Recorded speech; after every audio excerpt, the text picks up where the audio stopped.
ಆಕಳಿಗೆ ನೀರು ಕುಡಿಸಲು ಹೋದ ಬಾಲಕ ನದಿಗೆ ಬಿದ್ದು ಸಾವು. ಮಾನ್ವಿ ತಾಲೂಕಿನ ಚಿಕಲ್ಪರ್ವಿಯಲ್ಲಿ ಹರಿಯುವ ತುಂಗಭದ್ರಾ ನದಿಯಲ್ಲಿ ಆಕಳಿಗೆ ನೀರು ಕುಡಿಸಲು ಹೋದ ಬಾಲಕ ವೀರೇಶ್ 13 ವರ್ಷ ನದಿಗೆ ಬಿದ್ದು ಮೃತಪಟ್ಟಿದ್ದಾನೆ. ಹೀಗಂತ ಗ್ರಾಮಸ್ಥರು ತಿಳಿಸಿದರು. ಚಿಕಲ್ಪರ್ವಿ ಗ್ರಾಮದ ವೀರೇಶ್ 13 ವರ್ಷ ಸಿಂಧನೂರು ತಾಲೂಕಿನ ತಿಡಿಹಾಳ ವಸತಿ ಶಾಲೆಯಲ್ಲಿ ಓದುತ್ತಿದ್ದ. ವೀರೇಶ್ ಚಿಕಲ್ಪರ್ವಿ ಗ್ರಾಮದ ಜಾತ್ರಾ ಮಹೋತ್ಸವಕ್ಕೆ ಮಂಗಳವಾರದಂದು ಬಂದಿದ್ದಾನೆ ಎನ್ನಲಾಗುತ್ತಿದೆ. ಗ್ರಾಮದ ರೈತರು ಹೊಳೆಯಿಂದ ತಮ್ಮ ಬೆಳೆಗಳಿಗೆ ಪಂಪ್ಸೆಟ್ ಮೂಲಕ ಹೊಲಕ್ಕೆ ನೀರು ಹರಿಸುವುದಕ್ಕಂತಾನೆ 20 ಅಡಿ ಅಧಿಕ ಕಾಲುವೆ ರೀತಿಯಲ್ಲಿ ಜೆಸಿಬಿ ಮೂಲಕ ತಗ್ಗು ನಿರ್ಮಿಸಿದ್ದಾರೆ. ಆದರೆ ವೀರೇಶ್ ಇದನ್ನರಿಯದ ಕಾರಣ ಶನಿವಾರದಂದು ನದಿಯಲ್ಲಿ ಆಕಳಿಗೆ ನೀರು ಕುಡಿಸಲು ಹೋಗಿ ಕೈಗೆ ಸುತ್ತಿಕೊಂಡಿದ್ದ ಹಗ್ಗವನ್ನ ಬಿಟ್ಟಿದ್ದಾನೆ. ವೀರೇಶ್ ಆಕಳನ್ನ ರಕ್ಷಿಸಲು ಹೋಗಿ ತಗ್ಗು ಪ್ರದೇಶಕ್ಕೆ ಮುಳುಗಿ ಮೃತಪಟ್ಟಿದ್ದಾನೆ ಎಂಬ ವಿಚಾರವನ್ನ ಗ್ರಾಮಸ್ಥರು ತಿಳಿಸಿದರು.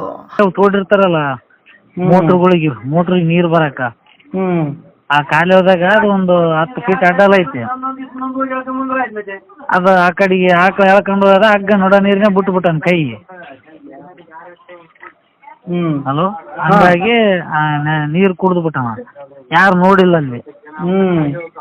ಒಂದ್ ಅರ್ಧ ತಾಸು ಆದ್ಮ್ಯಾಗ ಅಲ್ಲಿ ಬಗಲಾಗ ಇದ್ದವ್ರು ಇಲ್ಲ, ಒಂದ್ ಹುಡುಗ ಆಕಳ ಹೊಡ್ಕೊಂಡು ಹೋದ್ನ, ಆಕಳ ಆ ಕಡೆ ತಟ್ಟದ ಹುಡುಗ ಕಾಣವಲ್ಲ ಅಂದದಕ್ಕೆ ಎಲ್ಲರೂ ಹೋಗಿ ಹುಡುಕಿದಲ್ಲಿ.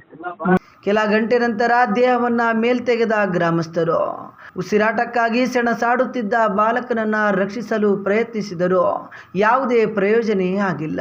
ಆದರೆ ವೀರೇಶ್ ಈಜಲು ಹೋಗಿ ಮೃತಪಟ್ಟಿದ್ದಾನೆ ಎಂದು ಕೂಡ ಸುದ್ದಿಯಾಗಿದೆ. ಈ ಘಟನೆಯು ಮಾನ್ವಿ ಪೊಲೀಸ್ ಠಾಣೆ ವ್ಯಾಪ್ತಿಯಲ್ಲಿ ನಡೆದಿದ್ದರಿಂದ ಮೃತ ಬಾಲಕನ ಶವವನ್ನ ಪರೀಕ್ಷೆಗಾಗಿ ತಾಲೂಕು ಸಾರ್ವಜನಿಕ ಆಸ್ಪತ್ರೆಗೆ ತಂದಿದ್ದರು.